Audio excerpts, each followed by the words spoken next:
the Vigil number 6, Eric, do you realize finale this is the finale? I do. Of the Vigil. Did it feel like a finale, or did it feel like we led to this finale? Did you feel like by the end it was telling the same story that we started with? Ram V, you can't tie that guy down. He's a wild horse that cannot be tamed, Eric. I like to call him Wildfire, is what I call him, huh? Ram V, because you cannot tame the guy. He'll do what he does, and he's just Wildfire. Ram V being Ram V. Here we go. The Vigil number 6, written by Wildfire, Ram V. Art by Devmala Pramanik, Norm Ratmund, Rain Barreto, and Dave Sharp. And what we get in this issue is what I like to call the Vigil disbanded. A 2-minute drill at the end of the game where you realize, oh shit, we've been sitting on our hands this whole time, but we could still possibly win the game. And that's what he tries to do. I don't know that he does it, but at least in that, you might live to see another day at the end through the bleed. But in this whole play, we started out, and I just want to start this whole thing out by giving people, and you, Eric, the series announcement for the Vigil and what they said this was about. The Vigil is Arclight, Seiya, Dodge, and Castle, a group of individuals given powers they didn't want. Determined, though, to stop metahuman research and tech created for military applications at any cost. Along the way, they'll encounter superheroes that could be allies or enemies. Not a surprise for a group that exists to shut down state-sponsored superhumans and clean up the mess before any hero or villain arrives. El Nino. As if both the crime and the Vigil were never there. Well, what I get at the end of this is I don't know if they were there for any of that, and I don't know why I was here. We liked the book at the beginning. It seemed intriguing. The characters are kind of cool, but it was going nowhere. Slow, as we say. Then you get to, say, last issue, and you realize, wait a minute, we never really did introduce the villain, Hep. Everything was in that weird... everything. The name changed at one point. Yeah, me and you talked about it, where it was Festus, then it went to Feistus, whatever. But he was locked inside of a Cthulhu world for a while until he broke out. But Dr. Sankaran could also go there and astral project himself. But along their research, they realized they could also use their power to create people like the Vigil, because that's what Dr. Sankaran did. And once the Vigil discovered they were all figments of Dr. Sankaran's imagination to be the people that he needed them to be, to do the things that he needed them to do, they're like, we ain't doing this shit no more, you goddamn maniac. We ain't your puppets. But the thing is, one of the people that Dr. Sankaran created was Castle, one of the smartest people there is, who is a brilliant tactician, who was the brains behind the team. He realized through all these different things, with Dr. Feistus Hep coming for all of them, that he could round them back up and save the day and stop that. He actually realized that Festus or Feistus Hep was the one who created Castle. That was the one that Dr. Sankaran didn't actually create. That was the big play, that he was created actually by Festus or Feistus. I'm going to get cut. So that was the play of, you didn't create me, Hep did. I'm glad they went with Hep for a while. Even that, though, he's a Hep cat, he is. But you end up where, remember at the beginning of the series, they were kind of checking things out. They were going, and you thought this was a cool play against, say, Stormwatch. With all of that, maybe even they were taking things out of people's hands who don't need this technology because it's dangerous, while Stormwatch was going against people with technology and taking that technology for themselves. You know, Stormwatch, that's the one thing that was kind of in the Brave and the Bold. But the idea of the Doom Patrol, because this was something that people would say was, hey, it's the Indian Doom Patrol, and it kind of works. But when you end up the Doom Patrol, they were going after the Lazarus Ray. That kind of got pushed aside. Like, why are we getting a lot of these stories where even with a set amount of issues, you don't even know that they realized what story they were telling by the end? It's very odd. And Ram V realized he could get away with it with Swamp Thing, so he's going to do nothing else. He has been in that mode, and now he's exclusive. Maybe he did think, well, I can continue this. Now, by the end, he has even gone on Twitter and said that they will continue. The problem I have is whether or not that's the case, because I don't see any sort of stats that tell me that this is selling. But by the end of the 6 issues, we're back to that play that I say, and I mentioned it during the Green Lantern in the last section, but the play of, all right, what do you do? I guess you kind of show me the team's kind of cool, but not in a way that is good, because by the end, I don't even know what's going on. Nobody is going to sit there 6 months from now and say, man, I can't wait to see Arclight again. I barely could remember the characters as we're going. I love Arclight, but I always have to remind myself every issue, okay, that's Arclight, that's Kinsler, that's Dodge. Finally, I am kind of getting the names down, but I'm not going to tell you that they're really that exciting. You have Nia Saha, who's kind of the handler of the group, but you also have you have Seiya, who's like the not the metamorpho, but like the shapeshifter of it. And it's like, and also in this, you have Seiya and Saha working together to overcome Hep's freaking stormtroopers. So you have them both in the same room. Like, stop doing that, please. Seiya, Saha, Sankaran. I mean, is this something that is, hey, Arzen Asmer? I mean, this guy likes to throw these names out there. He likes that, but you got to have at a point where you realize Seiya and Saha are too easy sounding, right? Did you remember anything about Dynamo who showed up this issue? Because this seems like a new character to me that I don't recall ever seeing before. I did remember Dynamo only because I made a big deal. It was the issue that you weren't around with, because that's the guy that they went and grabbed. And I thought he was dead. I thought they killed him. And then they end up kind of going around with him. So, I need that now. You end up where all of that going on, though, is I thought he was dead, but he doesn't really do anything here that's anyway. Fine. He's and that's dead. The problem. He's dead here. So, I mean, I thought he was already, but then he is here. He's a powerhouse who takes out some Jeeps and stuff like that and gets killed. Dynamo, we hardly knew ye. We had 6 issues. You meandered about. You end up having like, hey, I want to show you the background of this character. I want to do this with that.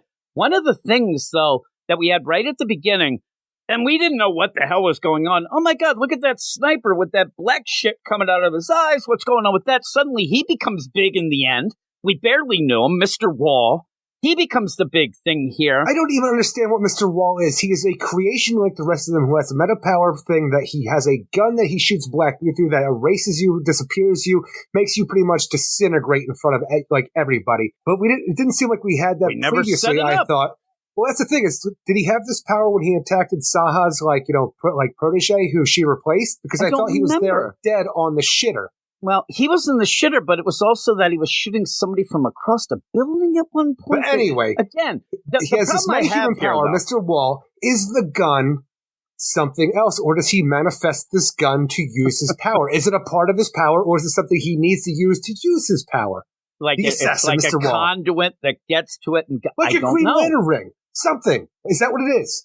I don't know. What this ends up doing, though, is, to me, you end up with almost like that play of, oh, my God, like almost like an Ocean's 11 in a way where, oh, my God, this happened. Now you get the music going, and you're going to end up explaining, well, you thought you were doing this. But when it's done, cool. I'm like, I don't know what the hell you're talking about. Half these things are like, well, this guy did this, and that. We don't know these people enough to do it. We don't know their power sets or know the people enough to actually get behind it in my mind. I had no idea. Hep, his assassin, Mr. Wall, and their stormtroopers coming after the individual members of the Vigil who have now disbanded because they don't want to think that they're a part of somebody's imagination, essentially. They're Which we just found out.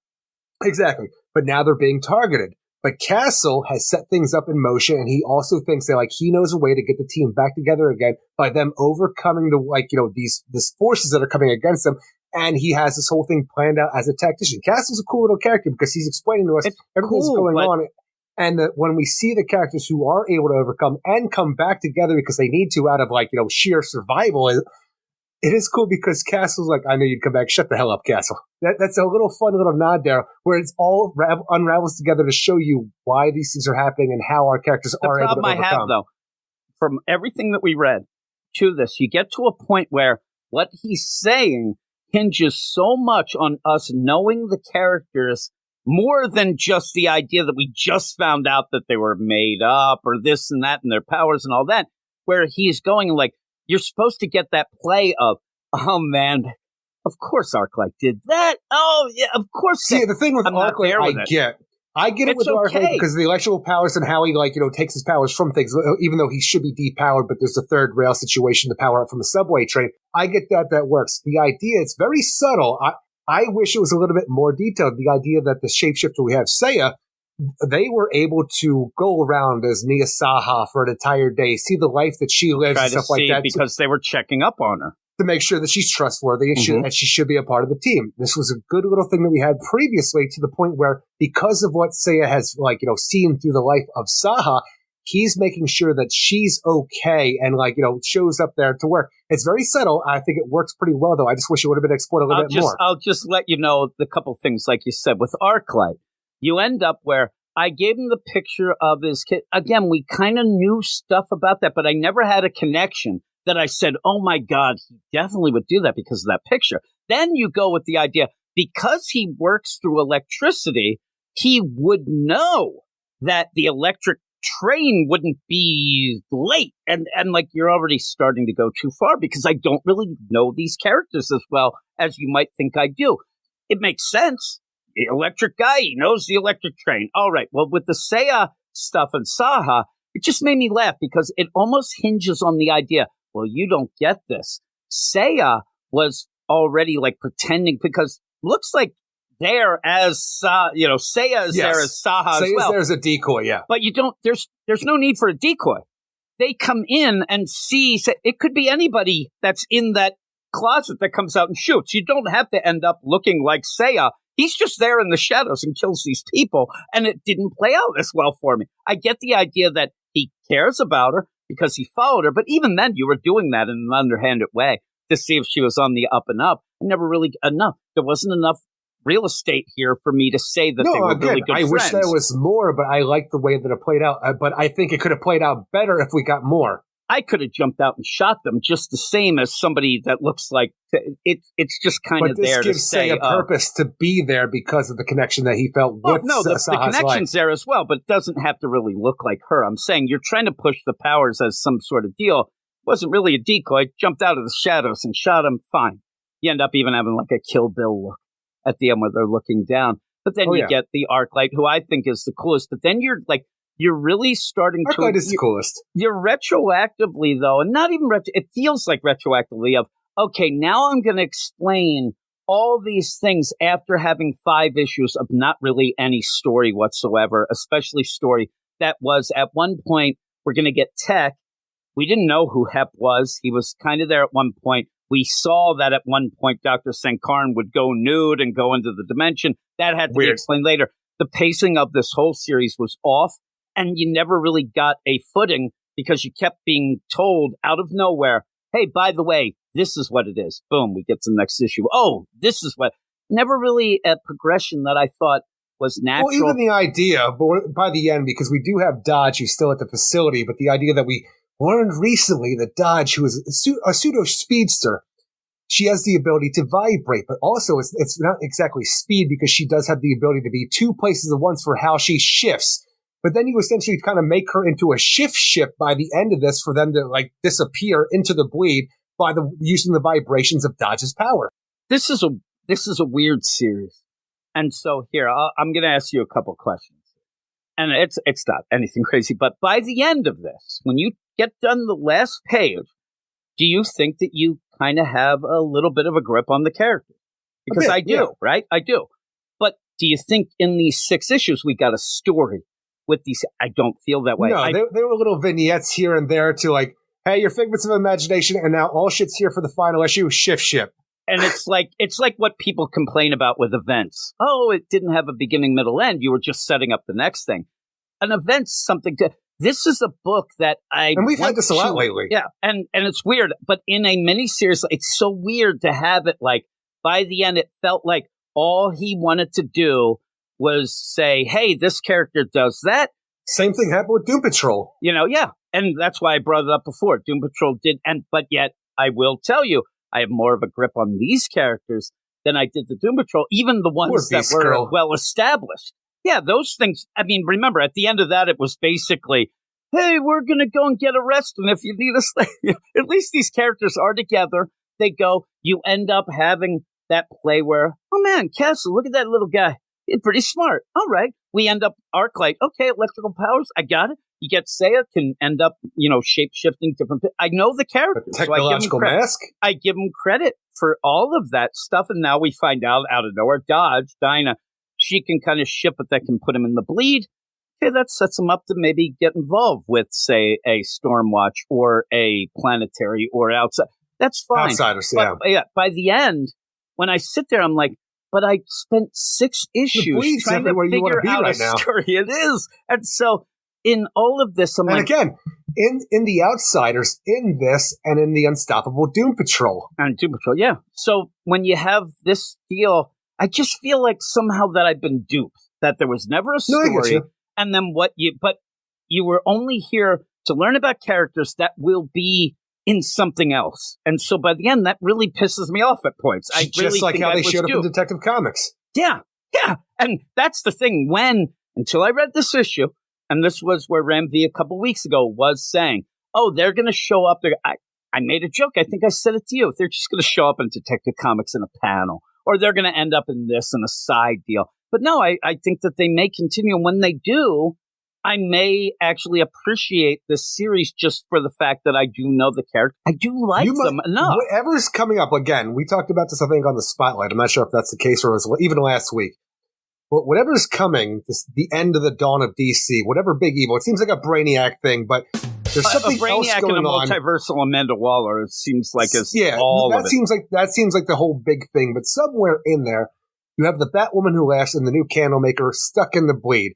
You now have, that happened in Unstoppable Doom Patrol. And then you have the Outsiders with their carrier, their shift ship that's going to explore the Blade in the multiverse. It's a good way to get those characters out there and maybe start a new big bad army, whatever you're going to do. And now you have the Vigil. So if you have that storyline going down, whether it's a mini event, a big event, I don't know, but you can at least have them show up for at least a tie-in where they're involved because they have the means to do whatever they need to do with the Blade or get those villains out. Like, say it's like Brainiac attacks the Bleed. That'll be that side deal where they're going and trying to get these nonsense things and stuff. But and really, if it's the Unstoppable Doom Patrol by Dennis Culver, what little I can't really judge a lot of the Lansing and Kelly Outsiders.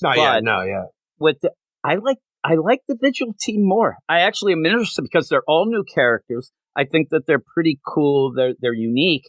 And so I'm there. But because again, what I don't understand their lives because they are just creations of Dr. Sankara, and what does that mean ultimately, and how long have they actually been there? He made them real, but like, were they born and they lived their entire lives, or were they just like created as adults and they just had their memories implanted with the powers they needed to do whatever Dr. Sankara needed to fight? I think that the answer is yes, Eric. So at the end of this, though, this is where I think that going forward, because my score is not going to be great for this last issue, because it really does seem like a kick in the balls that we were just led, where you could have had... Oh, it's very disappointing. You could have had like a 3-page dossier, and I probably would have known just as much about it, but we got some personal little deal. But there are things that mean you bring up. We brought up the Rage Seed earlier, but things like the Rookie.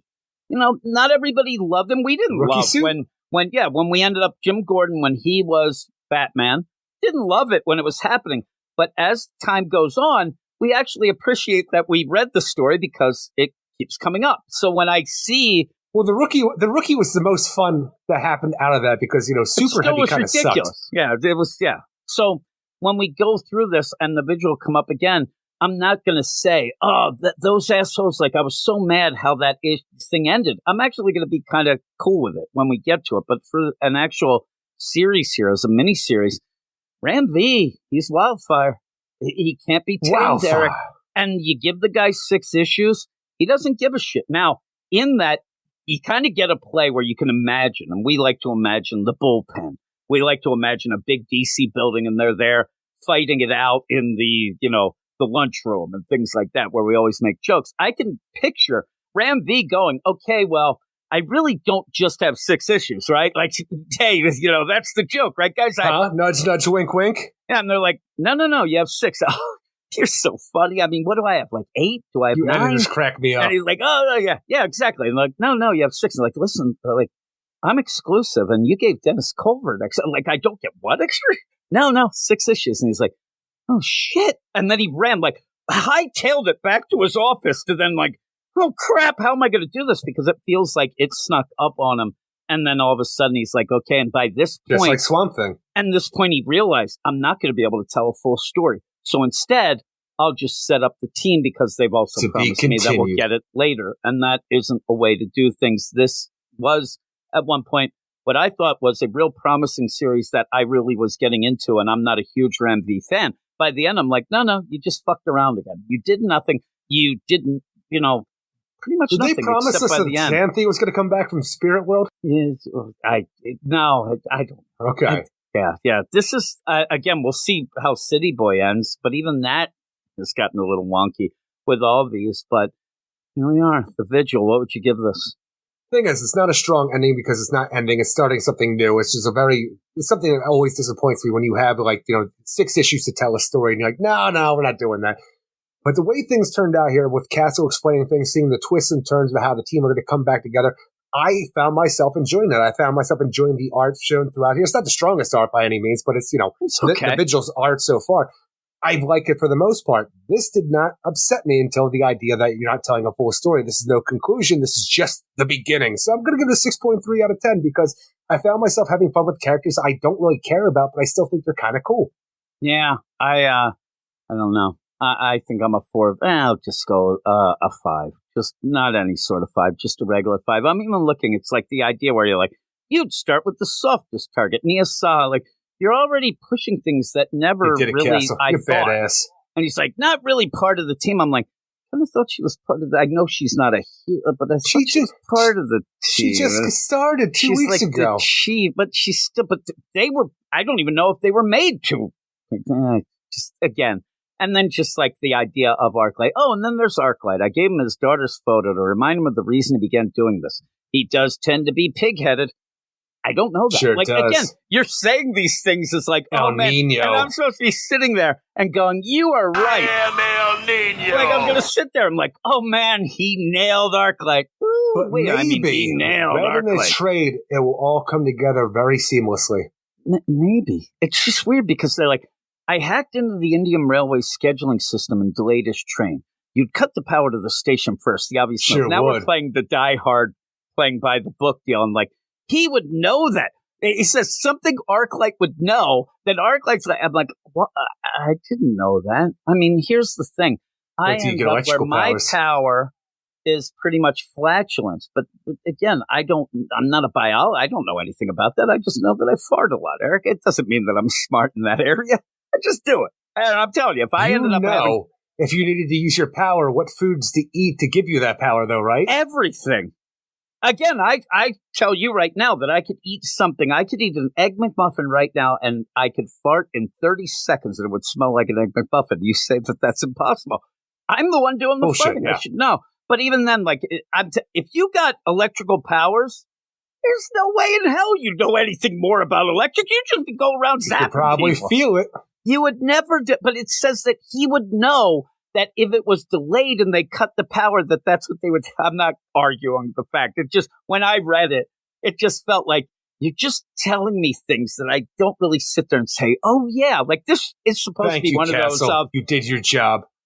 It's a surprise to the wall, but it seems more of a surprise to me. Mr. Wall? Mr. Wall. Mr. Wall's there and like, you would think this. I'm like, I'm with Mr. Wall here. I don't even know what the fuck he's doing. Like, he just got thrown in there. Hap, I can barely get my mind around. It's so wacky. But by the end, I know the Vigil, and I will look forward to seeing them again, because I think that they could be kind of a cool play and would really it could be cool. Be a fun back and forth with, say, Vigil versus Stormwatch. Hanging out with Arclight.